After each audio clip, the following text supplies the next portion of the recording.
여러분, 오늘은 2018년 우리 종려주일로 그렇게 지키는 날입니다. 종려주일은 여러분 잘 아시는 것처럼 2000년 전에 예수님께서 우리를 구원하시기 위해서 십자가를 지시러 예루살렘에 올라가신 그날을 기념하여 지키는 주일을 우리가 종려주일이다, 그렇게 얘기합니다. 영어로는 종려주일을 Palm Sunday 그렇게 이야기합니다. 팜이라고 하는 거는 여러분 잘 아시는 것처럼 야자나무 그런 뜻이죠. 야자나무, 또 종려나무 잎, 이걸 이제 팜이라고 해요.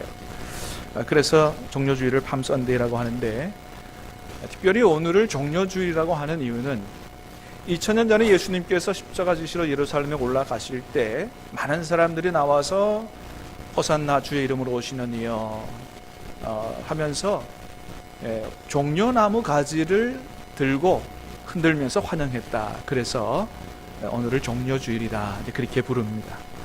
자, 오늘은 우리가 2000년 전에 오늘의 모습을 보여주는 오늘 말씀을 통해서 예수님께서 우리를 구원하기 위해 십자가 지시러 예루살렘에 올라가신 그날의 모습을 상상해 보면서 다 같이 우리 주님의 뒤를 따라가 보도록 하겠습니다.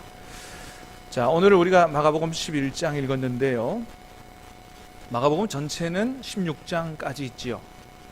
16장까지 있는데, 자, 오늘 본문 11장에서부터 16장까지가 마가복음 전체의 3분의 1이 넘습니다.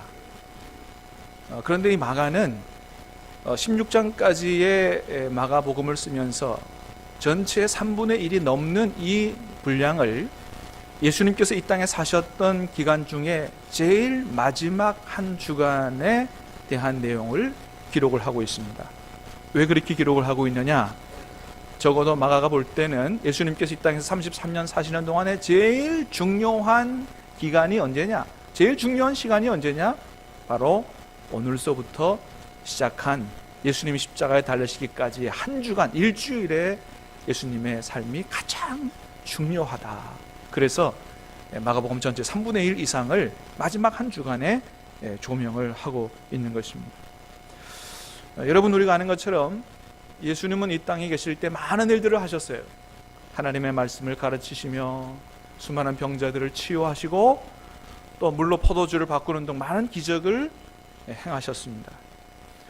그러나 사실 그 모든 일들은 오늘부터 있는 한 주간을 위한 준비였다, 이렇게 얘기할 수가 있어요.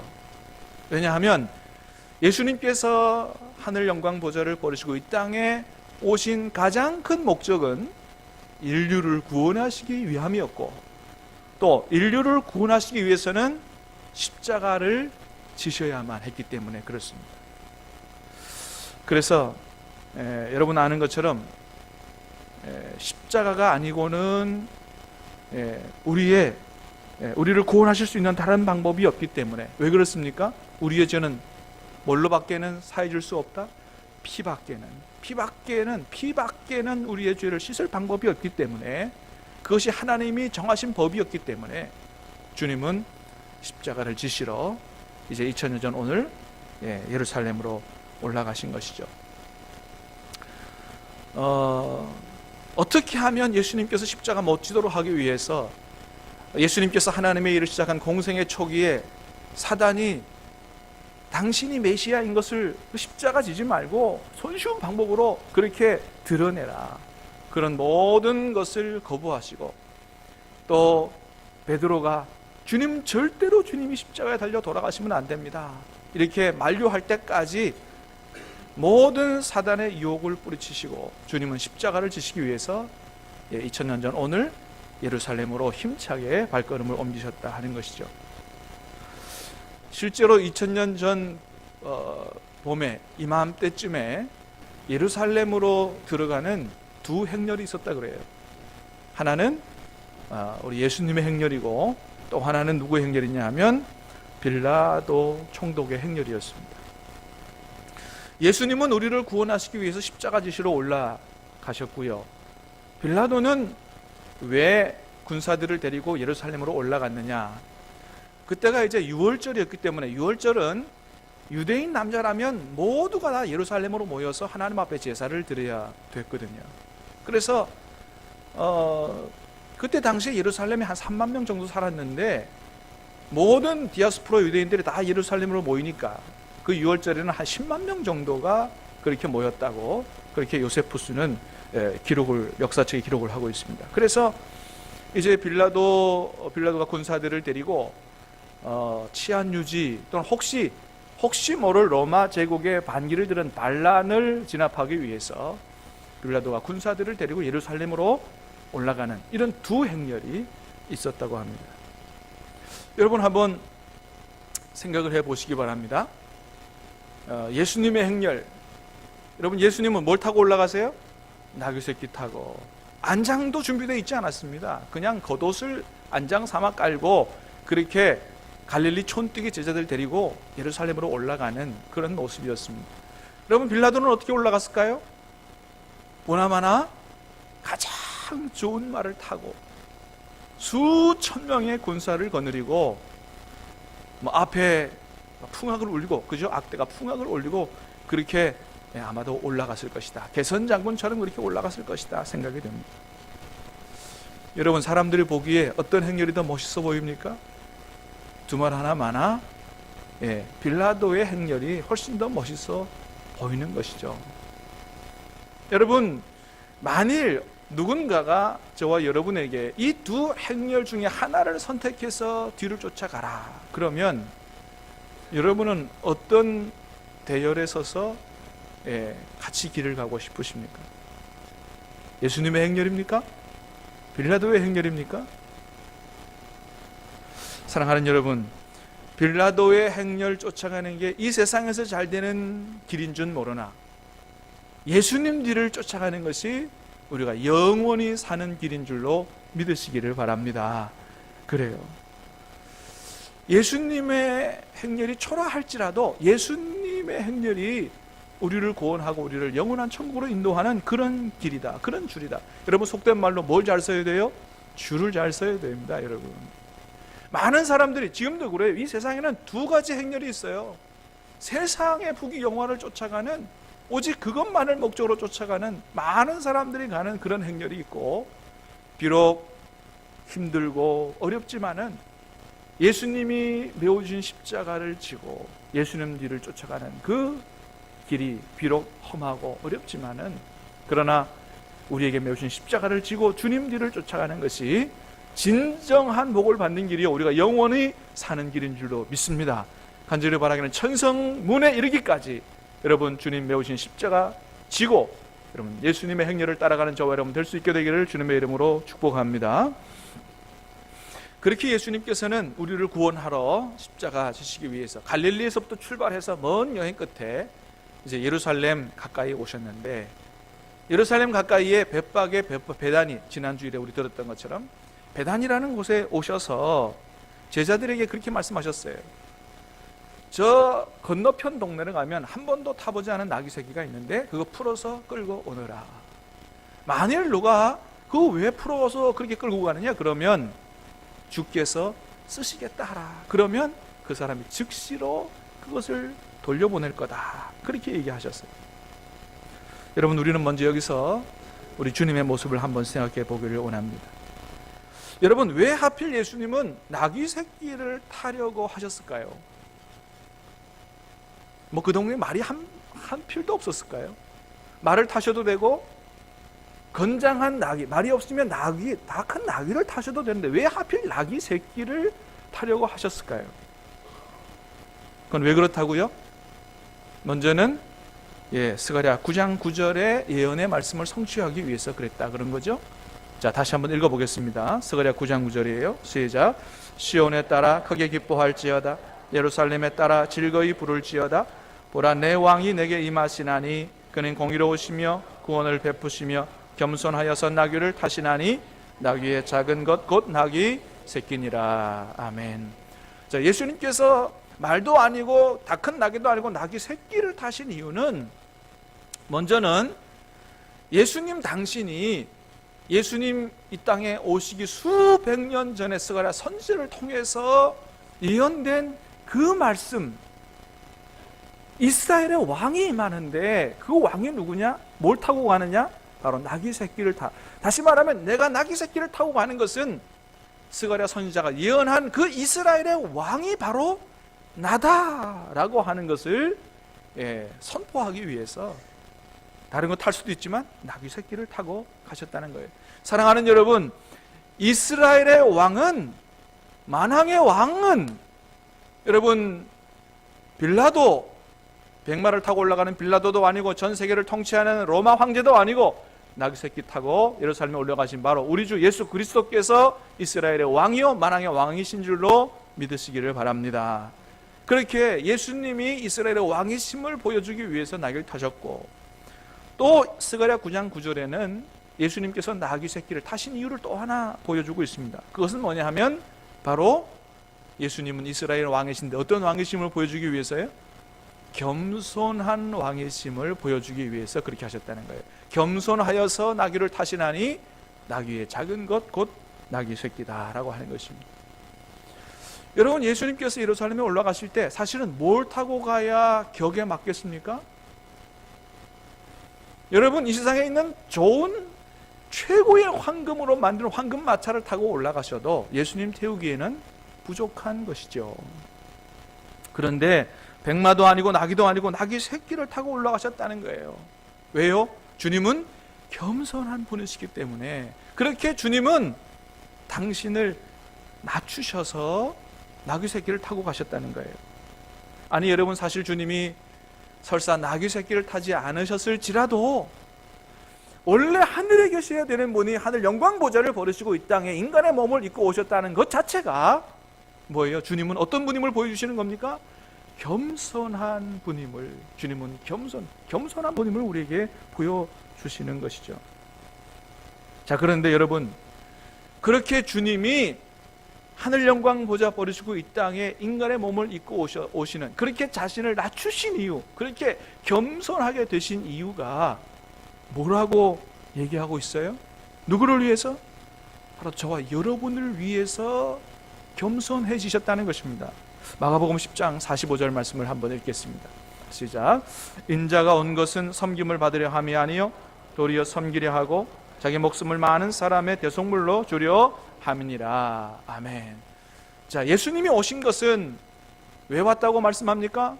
두 가지 이유가 있다는 거예요. 여러분, 저기서 인자가 온 것도 예수님의 겸손을 얘기해 줍니다. 저기 인자는 영어로 보면 The Son of Man이에요.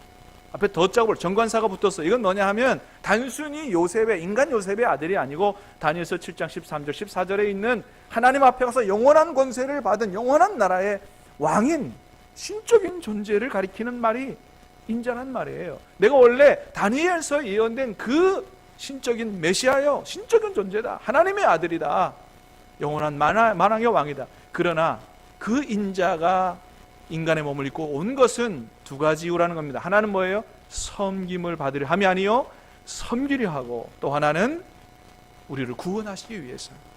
그래서 자신을 낮추셔서 이 땅에 오셨다는 거예요.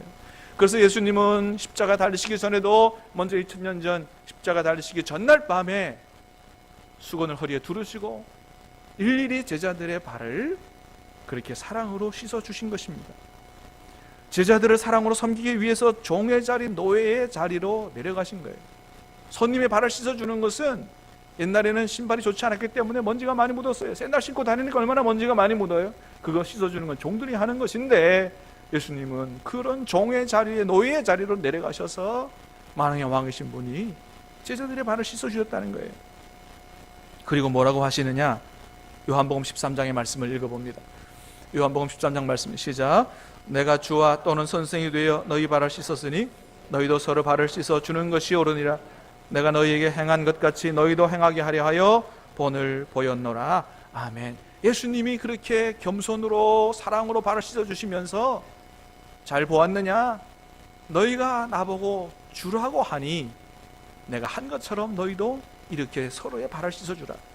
여러분, 이것은 단순히 발을 씻어주라는 말씀이 아니요, 뭐예요? 서로 사랑으로 자신을 낮추어서 서로 섬기는 삶을 살라는 그런 주님의 말씀인 것이죠. 여러분, 그래서 진정한 겸손은 섬김을 떠나서는 생각할 수 없는 것이다 라고 하는 거예요. 주님이 보여주신 겸손은 뭐냐? 단순히 자기 자신을 낮추는 겸손이 아니요, 또 자기가 이렇게 겸손한 사람이다라는 것을 보여주기 위한 겸손이, 그런 겸손이 아니요, 뭐예요? 다른 사람을 사랑으로 섬기기 위한 겸손이었다. 예수님의 겸손은 바로 섬김의 겸손이었다라고 하는 것입니다. 그래서 예수님은 마가복음 10장에서 우리에게 이렇게 말씀하세요. 또 한번 읽어보겠습니다. 시작. 너희 중에는 그렇지 않을지니 너희 중에 누구든지 크고자 하는 자는 너희를 섬기는 자가 되고 너희 중에 누구든지 으뜸이 되고자 하는 자는 모든 사람의 종이 되어야 하리라. 그렇습니다. 어떤 사람이 천국에서 가장 큰 사람이냐? 자기를, 다른 사람을 섬기기 위하여 자기를 낮추는, 오히려 종의 자리에 가서 정말 다른 사람의 발이라도 씻어주는 그런 자세로 믿음의 형제 자매를, 이웃을 섬기는 사람, 그 사람이 진짜 큰 사람이다. 그렇게 주님이 말씀하신 거예요. 예전에도 한번 말씀을 드렸습니다마는, 제가 서울에서 있을 때 서울 온누리교회 세미나 참여하러 많이 다녔습니다. 그 온누리교회 세미나 하러 가면, 참여하러 가면 늘 화장실 앞에 또 화장실 안에서 머리가 희끗희끗한 노신사들이 아래 위로 옷을 갖춰 입고 아주 정중하게 안내하면서 섬겨주는 그런 모습을 봤습니다. 그래서 이렇게 화장실 안에 밖에 서 있고 안에 서 있고, 또 세면대 앞에 서 있으면서 사람들이 볼일 보고 손을 씻으면 물이 튀잖아요. 그럼 그분들이 수건을 가지고 있다가 사람이 나가면 다음에 와서 깨끗하게 세면대를 닦는 거예요. 그 다음 사람이 사용하기에 불쾌하지 않도록, 기쁨으로 사용할 수 있도록 그렇게 하는 거예요. 여러분, 그분들은 제가 봐도, 딱 봐도 이게 보통 분들이 아니었어요. 중후함이 느껴지는, 아주 제가 볼 때는 다 대기업의 중력 이상 되는 것 같아요. 그런 분들이 아래 위에 옷을, 흰 옷, 밑에는 까만 옷 이렇게 갖춰 입고 마치 웨이터처럼 그렇게 우리들을 섬겨주는 것입니다. 그게 얼마나 멋있어 보이든지요. 아니, 멋있는 걸 넘어서서 얼마나 위대하게 보이던지요. 여러분, 화장실에서 물 닦아주는 거 세상에서 직업으로 하면 창피한 일일 수 있어요. 그런데 먹고 살기 위해서 하는 게 아니고 교회에서 다른 사람들을 섬기기 위해서, 교회를 세우기 위해서 그렇게 하는 그런 모습이 얼마나 아름답고 훌륭한지요. 그래서 세미나 참여할 때면 오히려 그분들 때문에 더 큰 감동을 받는 거예요. 야, 그래, 저렇게 주님을, 저렇게 주님의 몸된 교회를 섬겨야 되는 거구나. 그래서 그 교회 세미나 갈 때마다 늘 큰 은혜와 감동을 받고 그렇게 세미나 했던 것을 기억합니다. 여러분, 이런 분들이야말로 정말 주님과 주님의 몸된 교회를 사랑하는 주님의 참 제자들이 아니겠느냐, 그런 생각을 해보게 됩니다. 이런 교회에 다니는 성도들은 얼마나 행복할까, 얼마나 행복하게 신앙생활을 할까, 또 그런 교회를 보시는 얼마나 주님께서 얼마나 기뻐하셨을까 하는 그런 생각을 해보게 됩니다. 사랑하는 여러분, 간절히 바라기는 우리 교회도, 우리 모두가 다 주님 닮아서 정말로 겸손한 자세로 자신을 낮추고 다른 사람을 사랑으로 섬기는 그런 삶을 삶으로 말미암아 천국이 따로 없고 신암교회가 바로 여기가 천국이구나, 이렇게 하나님 앞에 감사할 수 있는 우리 교회는 그런 교회 될 수 있기를 주님의 이름으로 축복합니다. 오늘 본문에서 또 하나 우리의 눈길을 끄는 건 뭐냐 하면 바로 나귀 주인과 나귀 새끼예요.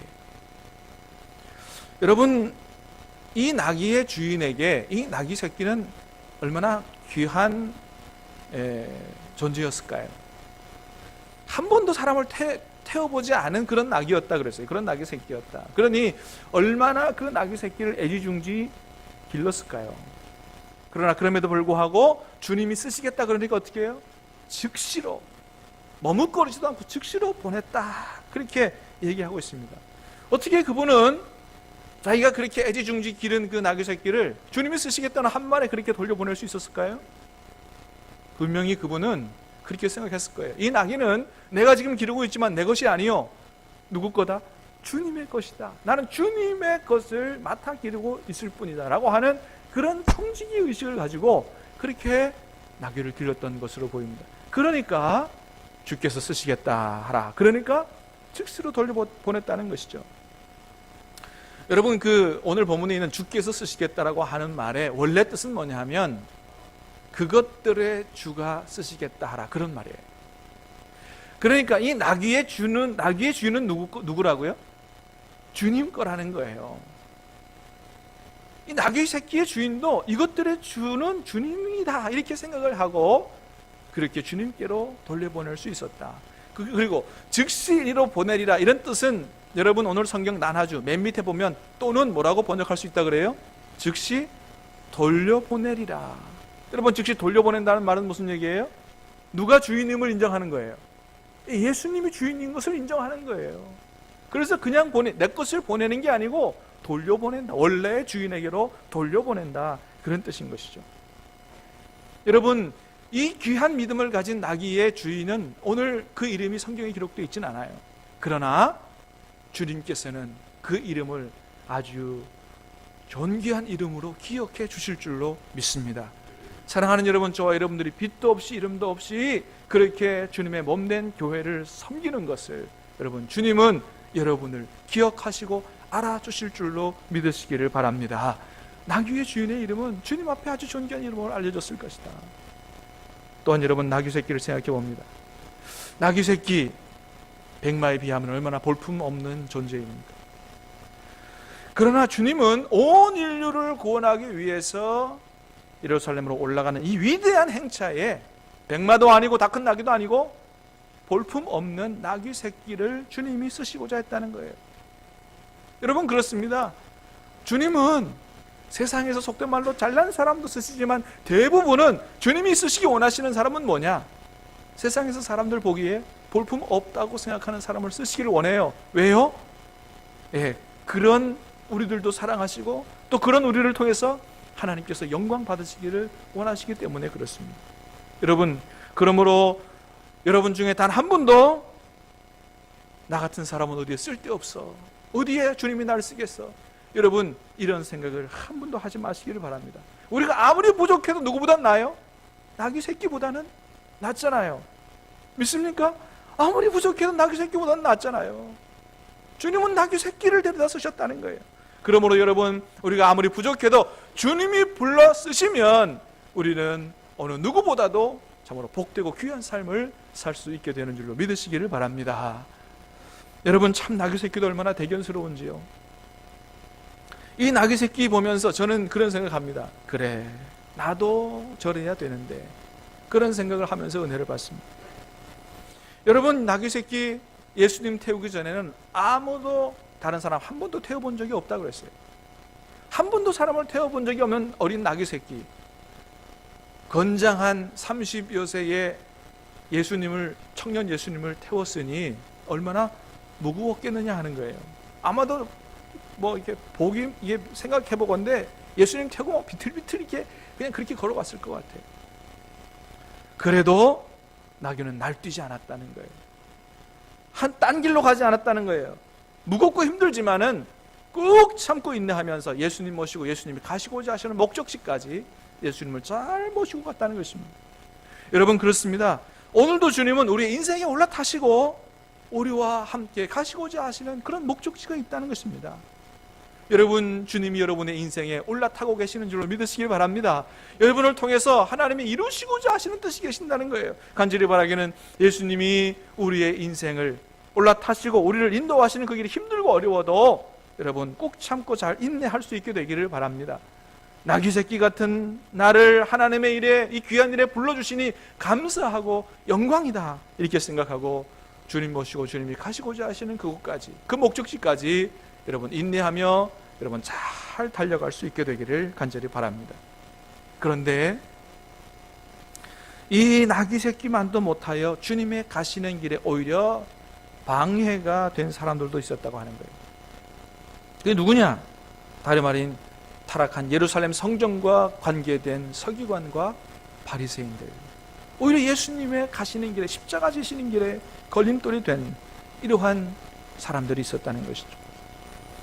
여러분, 오늘 본문에서 보는 것처럼 예수님은 예루살렘 성에 올라가서 제일 먼저 성전을 둘러보신 이후에 나중에 베다니에 가서 쉬셨다가 그 다음날 성전으로 올라오시면서 시장하셨어요. 그래서 무화과 나무에게 가서 혹시나 따먹을 열매가 있는지를 찾아보셨습니다. 그런데 잎은 무성한데 따먹을 열매가 하나도 없는 거예요. 그래서 예수님이 어떻게 하셨다고요? 저주하셔서 그 무화과 나무가 뿌리까지 말아서 절대로 열매를 맺을 수 없도록 주님께서 그렇게 하셨다는 것입니다. 여러분, 이것은 무엇을 말하는 거예요? 이건 예수님께서 배가 고픈 나머지 너무 화가 나셔서 그 무화과 나무에 분풀이 한 게 아니라고 하는 것이죠. 여러분, 성경에서 무화과 나무는 뭐예요? 무화과 나무는 포도나무와 함께 이스라엘을 상징하는 것입니다. 다시 말하면 이 사건은 예수님께서 원하시는 열매를 맺지 못한 타락한 성전과 그와 관계된 그런 서기관과 바리새인들과 같은 그런 종교인들을 심판하시는 그런 것을 보여주는 그런 상징적인 사건이다라고 하는 거예요. 오늘 본문에서 보면 조금 의아해하는 할 수 있는 대목이 있죠. 뭐냐 하면 그때가 무화과 때가 아니었다고 하는 거예요. 아니, 무화과 때가 아니라서 열매를 못 맺었는데 왜 예수님은 그런 나무를 저주했느냐? 여러분, 무화과 나무는 1년에 한 5번 정도 열매를 맺는다 그래요. 제일 첫 번째 맺는 열매가 당도가 떨어지고 열매가 작아요. 이 열매를 파계라고 그래요. 파계. 그 다음서부터 2번, 3번, 4번째, 5번째까지 열매 맺는 열매를 테이나라 그러는데 그것은 이제 당도가 높고 좋은 열매가 돼서 상품성이 있는 그런 열매가 바로 테이나예요. 여기서 무화과 때가 아니라고 하는 건 뭐냐 하면 이런 당도가 높고 좋은 테이나의 열매가 맺히는 때가 아니라는 거지 전혀 열매가 맺을 때가 아니었다는 거예요. 다시 말하면 예수님께서 예루살렘의 성전에 올라가셔서 무화과 나무에서 열매를 찾을 때 그때쯤에는 어떤 열매 정도는 맺혀 있었어야 된다? 파계라고 하는 작은 열매 정도는 맺혀 있었어야 할 때라고 하는 것입니다. 그런데 그렇게 주님은 예루살렘과 관계된 많은 사람들에게 은혜를 베풀고 열매 맺기를 기다렸지만은 그러나 주님이 오셔서 열매를 찾으셨을 때 그때조차도 작은 열매조차도 하나 맺지 못함으로 말미암아 주님은 그런 사람들을 주님께서 심판하신다 하는 것을 무화과 나무 저주 사건을 통해서 보여주고 있는 거예요. 여러분, 우리는 어떻습니까? 주님이 원하시는 그런 열매를 맺고 있습니까? 여러분, 초신자라면 모르지만은 이제 어느 정도 시간이 되면, 어느 정도 예수님 믿는 시간이 되면 우리가 주님께서 원하시는 주님의 성품과 삶을 닮아가는 그런 온전한 열매를 맺지 못한다 할지라도 그저 비스무리하게 그렇게 주님 닮아가는 작은 열매 정도는 맺혀 있는 그런 삶을 살아야 된다고 하는 것입니다. 여러분, 주님이 원하시는 것은 주님을 닮은 인격과 하나님 기뻐하시는 삶의 열매라고 하는 거예요. 성경 지식의 잎사귀, 지식의 잎사귀, 신앙생활 연수의 잎사귀 이런 게 아니라고 하는 것입니다. 주님이 원하시는 열매는 그런 것이 아니고 그런 잎사귀가 아니고 주님을 닮은 인격, 주님께서 기뻐하시는 삶의 열매를 우리가 맺기를 원하시는 거예요. 사랑하는 여러분, 간절히 원하고 축복합니다. 이제는 정말 주님과 교제하고 주님과 주의 말씀에 순종의 삶으로 말미암아 우리의 인격이 주님 닮아갈 수 있게 되기 바라고 우리의 삶에 우리 하나님 기뻐하시는 기대하시는 열매가 주렁주렁 맺혀짐으로 말미암아 하나님께 영광이 되는 주님의 참된 제자들이 될 수 있기를 주님의 이름으로 축복합니다. 2000년 전 오늘 주님은 우리를 구원하시기 위해서 십자가 지시러 예루살렘에 올라가셨습니다. 여러분, 여러분도 주님 우리에게 메워주신 그 십자가를 지고 천성문에 이르기까지 주님의 뒤를 따라가는 그런 삶을 살겠다고 결단하는 오늘 종료주일 될 수 있게 되기를 주님의 이름으로 축복합니다. 찬양하고 기도하도록 하겠습니다.